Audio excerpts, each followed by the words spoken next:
Need to track time in different time zones? In this video, we'll show you how to easily display multiple clocks on your Windows 11 PC.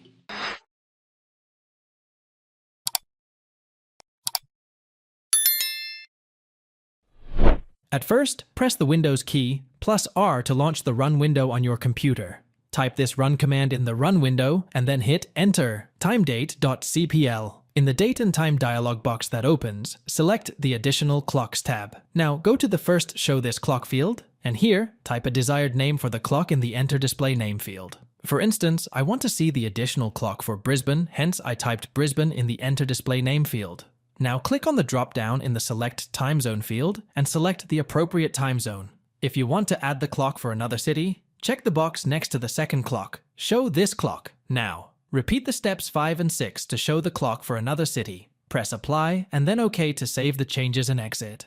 Once done, you should now see the 2 additional clocks for 2 different cities on your taskbar, along with the default time for the current location.